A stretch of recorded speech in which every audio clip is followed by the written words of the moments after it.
నమస్తే, నా పేరు గోపి, రాయవరం మండలం సోమేశ్వరం మండపేట నిజరు. ఒకసారి ఈ వీడియో మాట్లాడతాకే జనసేన పార్టీ నాయకుల గురించి మాట్లాడుతున్నాం. కోడుమూరు ఎమ్మెల్యే శ్రీధర్ బాబుకి ఒక అమ్మాయిని ఆమె నన్ను మోసం చేశాడు, నన్ను పెళ్లి చేసుకుంటాను అన్నాడు, నన్ను వాడుకున్నాడు, నాకు 5 సార్లు గర్భవతిని చేశాడు నన్ను అంటుంది ఆవిడ. అమ్మాయి అయితే ఓకే, మరి పెళ్ళి అయిపోయిన ఆవిడ, పైగా పిల్లలు ఉన్నదే, భర్తకి విడాకులు తీసుకోలేదు, ఆవిడని మోసం చేయడం ఏంటి? భర్తకి విడాకులు తీయకుండానే ఇంకో అతనితో అక్రమ సంబంధం పెట్టుకుంది ఆవిడని మోసం చేయడం ఏంటి? అసలనే ఆవిడ గవర్నమెంట్ ఉద్యోగం అనిని, ఆవిడ ఒక సభ్య సమాజానికి ఒక రోల్ మోడల్గా నిలబడవలసిన వ్యక్తి, గవర్నమెంట్ జాబ్ పెట్టుకుని ఒక ఎమ్మెల్యేతో అక్రమ సంబంధం పెట్టుకుని ఎలా ఎమ్మెల్యేని ఈదులోకి లాగాలని, ఎటు పరిధిలో జనసేన పార్టీకి ఇది బ్యాట్గా సృష్టించాలని కొంతమంది వైసీపీ నాయకులు ఆ అమ్మాయితో కలిసి ఆ జనసేన పార్టీ ఎమ్మెల్యే ఆదిమూల సురేష్ ఎవరు అతని పేరు, అతని కోసం విపరీతంగా ట్రోల్ చేస్తున్నారు. ఎందుకు వచ్చింది జగన్మోహన్ రెడ్డి గారు మీకు ఈ ఆట? ఎలక్షన్లో ఇటువంటి చీప్ ట్రిక్స్ ఏమి పనిచేయవు. మీ ట్రిక్స్ అన్ని పాటికి చూసాం ఛానల్ నుంచి. కోడికత్తి డ్రామా కానీ, బాబాయిని చంపించడం కానీ, విపరీతమైన నాటకాలు ఆడి ఏదో 2019లో అధికారంలోకి వచ్చారు. మీ నాటకాలు మామూలుగా లేవు, అన్నీ అబద్ధాలు. మిమ్మల్ని నమ్ముకున్న మీ చెల్లిని దూరం చేశారు అధికారం వచ్చాక, మిమ్మల్ని నమ్ముకున్న తల్లిని కూడా దూరం చేశారు, మిమ్మల్ని నమ్ముకున్న కార్యకర్తలను కూడా వాలంటరీ జాబ్ వేయించి వాళ్ళకి అన్యాయం చేశారు. ఆఖరి వాడికి మళ్ళీ నేను వచ్చేస్తాను, ఆయన పొడిచేస్తాను, ఈయన వేసేస్తాను అని చెప్పుకొచ్చి ఇలా ఒక ఎమ్మెల్యేని కూడా గౌరవం లేకోకుండా ఆడెవడో ఎమ్మెల్యే అంట, ఏటి భాష ఏంటి, ఎస్సీ లాంటి నీకు అంత సులకనా? ఎస్సీ గురించి తెగ ప్రేమించేస్తున్నాను, తెగ సానుభూతి అలబోహేస్తున్నాను చెప్పుకొచ్చావు ఎస్సీలు అంటే. మరి ఆడియుడు అన్నట్టు ఒక ఎమ్మెల్యేని అట్టుకుని నిన్ను అంటలేదు కదా ఆడియుడని. నిన్ను అనలేనప్పుడు నువ్వు కూడా జాగ్రత్తగా నోరు దగ్గర మాట్లాడాలని జగన్మోహన్ రెడ్డి గారు. మంత్రినేమో ఆడంటున్నాడో, ఒక పోలీసుని ఆడంటున్నాడు, ఈడంటున్నాడు. ఏటి భాష ఏంటి? ఇలాగే నీ విశ్వరూపం ఇలాగే ఉంటుంది, నీ భాష ఇలాగే నేర్పించినట్టుకున్నావు. మీ పార్టీలో ఉండే కొడాల నాయనగాడికి, వల్లభనేని వంశీ గాడికి ఇలా బోల్ పడి చెత్త అంతా నీ పార్టీలో ఎట్టుకుని ఇలా అదే చెత్త వాగుతున్నావు నువ్వు. ఒక జనసేన ఎమ్మెల్యే నాయకుడు ఇలా చేశాడనాలి, తప్పులేదు. ఆడెవడో జనసేన పార్టీ నాయకుడు అంట, ఎమ్మెల్యే అంట, రేపు చేసి మానభంగం చేసి, ఎవరిని రేపు చేశాడు, ఎవరు మానభంగం చేశాడు, ఆవిడేమో 4-5 సార్లు కడుపులు తీయించుకుని ఇష్టమైన నాలు వెళ్ళిపోయింది.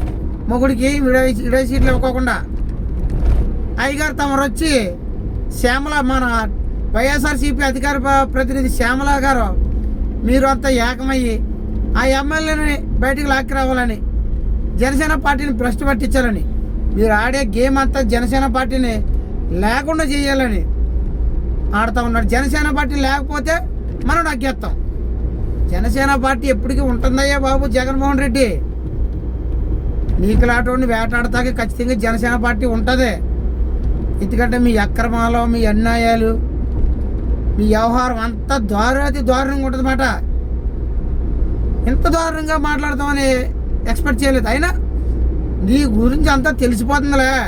నువ్వు నగ్గినా ఇలాగే ఉంటావు, ఓడిపోయినా ఇంతే, నీ బుద్ధి మారదు. ఇంకా మా ఎస్సీ సోదరుల మట్టికి నీ కూడా తిప్పుకుని చంపించడాలో చంపించావు. ఇప్పుడు మొన్నే ఇందులో జనసేన పార్టీలో టికెట్ వచ్చింది, అతను నగ్గాడు. అతను కూడా పాడు చేయడానికి మళ్ళీ ఓ స్కెచ్ చేసి పార్టీని పాడు చేయొచ్చు, రెండోదో ఎస్సీ క్యాండిడేట్ని కూడా పాడు చేయొచ్చు. ఇద్దరు ఒకేసారి పోతారు.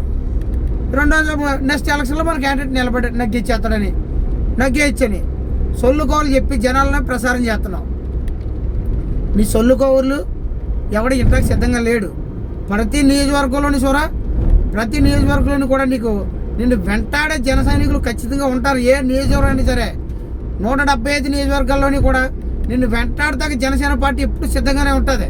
నీ పద్ధతే నీ వ్యవహారం నీ మాట తీరు నువ్వు మార్చుకోకపోతే నిన్ను ఎప్పటికీ వదిలే ప్రసక్తే ఉండదు. ఎవరు కూడా మర్యాదగా మాట్లాడాలి. ఒక మాజీ సీఎం అయి ఉండు కూడా విమర్శించు అయ్యా, తప్పు లేదు. విమర్శనగా 10 విమర్శలు కామనే. అంతేగాని ఆడెవడు ఒక వాసనశెట్టి సుభాష్ ఆడు అమ్మాయిలతో సింధులేస్తున్నాడు అంటున్నావు. ఆ వాసనశెట్టి సుభాష్ అన్నవాడు అమ్మాయిలతో సింధులేస్తున్నాడా? అదే శాంతి స్వరూపు లేడీ గెటప్తో వేసుకున్నవాడితో సింధులేస్తున్నాడా? అది కూడా తెలియదు నీకు. నిన్ను ముఖ్యమంత్రి కింద అనుకోవటం మా దౌర్భాగ్యం రాష్ట్రాన్ని చేసుకున్న ఆ దరిద్రం మాట నీకు ఏమీ తెలదు. అసలు నీకు మీ పార్టీలో ఉండే ఎస్సీ నాయకుల కన్నా నీకు మెచ్యూరిటీ తక్కువ. ఎస్సీ సోదరులే నీ మీద బాగా మెరుగ్గా ఉంటారు, బాగా మాట్లాడతారు, బాగా ఉందతనంగా ఉంటారు. ఈ పార్టీలో ఉండే వందల మంది ఎస్సీ నాయకులు ఈ రకం కూడా ఉండరు. వాళ్ళ క్యారెక్టర్ వాళ్ళు నిలబెట్టుకుంటారు ఖచ్చితంగా. నీకు అది కూడా చేత కావట్లేదు. ఏంటన్నా ఎప్పుడు ఓ మాట మాట్లాడుతున్నావు, నెక్స్ట్ దొరికిపోతున్నావు, ఓ మాట మాట్లాడుతున్నావు, దొరికిపోతున్నావు. ఎందుకంటే నీకు రాజకీయం ఏంటన్నా? అసలు నువ్వు నాయకుడు ఏంటన్నా? నాకు అర్థమవుతుంది. జగన్మోహన్ రెడ్డి గారు అసలు మీకు నాయకత్వం వచ్చా? అసలు మీకు అసలు రాజకీయం చేయడం వచ్చా? రాజకీయం చేయాలంటే తరిమల నాగిరెడ్డిని చూసి నేర్చుకోండి. తన తండ్రి అవినీతిపరుడని తన తండ్రిని కూడా చంపడానికే వెనకాడన తరిమల నాగిరెడ్డిని చూసి ఇలా మీసం మెలేసుకుని చెప్పే పరిస్థితికి వచ్చాం మేము. ఎస్సీలో పుట్టి ఉండ కూడా ఇదేమి రెడ్డి అన్నా నువ్వు? ఏంటి అయినోడిని తినేస్తున్నావు, కానోడిని తినేస్తున్నావు, పాము తన పిల్లలు తను పొడుచుకుని తిన్నట్టుగా ఈ తింటమేటన్నా నువ్వు? ఒక పుచ్చలపల్లి సుందరయ్య చూడన్నా నువ్వు. ఒక పుచ్చలపల్లి సుందరయ్యని ఇన్స్పిరేషన్గా తీసుకో. పుచ్చలపల్లి సుందరయ్య రెడ్డి అతను పెళ్లి చేసుకున్నా కానీ పిల్లల కంటే అవినీతికి పాల్పడతామేమని పెళ్లి కూడా చేసుకుని పిల్లలను కనుకోకుండా ఉండిపోయాడు పుచ్చలపల్లి సుందరయ్య. ఒక వేమన చూసుకున్నా నీకు ఇంకా రెడ్డిలో చెప్పుకుంటే వేమన. అతను రెడ్డి, ఒక రచయిత. ఒక వేమనది పెట్టాలి విగ్రహం పెడితే, ఒక పుచ్చలపల్లి సుందరయ్యది పెట్టాలి విగ్రహం పెడితే, ఒక తరిమల నాగిరెడ్డిది పెట్టాలి విగ్రహం పెడితే. అంతేగాని జగన్మోహన్ రెడ్డిది, రాజశేఖర రెడ్డి విగ్రహాలు కాదన్నా. రెడ్డి సోదరులారా, మీరు పెట్టాలనుకుంటే మీ మీసం మీద నిమ్మకాయ నిలబెట్టాలనుకుంటే ఖచ్చితంగా మీరు తరిమల నాగిరెడ్డి గురించి తెలుసుకోండి. మీరు తండ్రి అవినీతుడని తెలిసి కూడా చంపడానికి కూడా వెనకాల తరిమల నాగిరెడ్డి విగ్రహం పెట్టించండి. మీరు ఏ సెంట్రల్ అయినా సరే ఒక పుచ్చలపల్లి సుందరయ్యది పెట్టించండి. ఏ విగ్రహం అయినా సరే ఒక వేమనది పెట్టించండి. ఎక్కడ పెట్టించారే విగ్రహం. అంతేగాని రాజశేఖర రెడ్డి గారిది, జగన్మోహన్ రెడ్డి గారిది కాదు ఇక్కడ. అసలు జగన్మోహన్ రెడ్డి సీఎంకే పనిచేయడు. అతను ఒక ఎమ్మెల్యేకి ఎక్కువ, ఒక ఎంపీకి తక్కువ. అతను ఎమ్మెల్యేకి ఎక్కువ, ఎంపీకి తక్కువని అతను ముఖ్యమంత్రి రేంజ్లో ఊహించుకుని అతను ముఖ్యమంత్రిని చేస్తే ఇలా అతను బుద్ధి మార్చుకోలేదు. నాకు తెలిసిన వందల మంది రెడ్డి సోదరులు ఉంటారు. వీళ్ళందరూ ఒకటేసారి ఆలోచించండి. ఇవాళ ఈ జగన్మోహన్ రెడ్డి గారు ఒక కులాన్ని నాశనం చేయడానికి వచ్చాడు తప్ప పార్టీ అడ్డం పెట్టుకుని వ్యక్తిగతంగా ఒక కులాన్ని ఉద్ధరించడానికి ఏమి రాలేదు. ఎందుకంటే అతని వల్ల ఒక కులాన్ని విమర్శించవలసి వస్తుందన్నమాట. ఇక్కడ రెడ్డి అనే కులాన్ని, రెడ్డిల్లో ఎంతోమంది మంచి సోదరులు ఉన్నా కానీ వాళ్ళు బాధపడతారు మేము ఇలా మాట్లాడతాం. అయినా కానీ ఈ జగన్మోహన్ రెడ్డి గారు వ్యక్తిగతంగా సొంత తల్లికి, చెల్లికి, బాబాయికి న్యాయం చేయలేనాడు. రెడ్డి సోదరులు మీకేం చేస్తాడు? ఇతను సొంత క్యాడర్ని తొక్కేసి వాలంటీర్లు వస్తు తీసి తెచ్చుకున్నాడు. అతని కోసం 10-11 సంవత్సరాలు కష్టపడి ఆస్తులు పోగొట్టుకుని లోకల్ లీడర్స్ విపరీతమైన బాధలు పడి అతన్ని నెత్తి మీద పెట్టుకుంటే ఈ వందల వేల మంది లీడర్స్ని తొక్కుకేసి కిందకే వాలంటీర్ వ్యవస్థను తీసుకొచ్చి 4 లక్షల మందిని వాలంటీర్ల వ్యవస్థను తీసుకొచ్చి ఈ సొంత కార్యకర్తలని గుండెల మీద వేసి తొక్కేసి పాతాళంలో తొక్కేశాడు.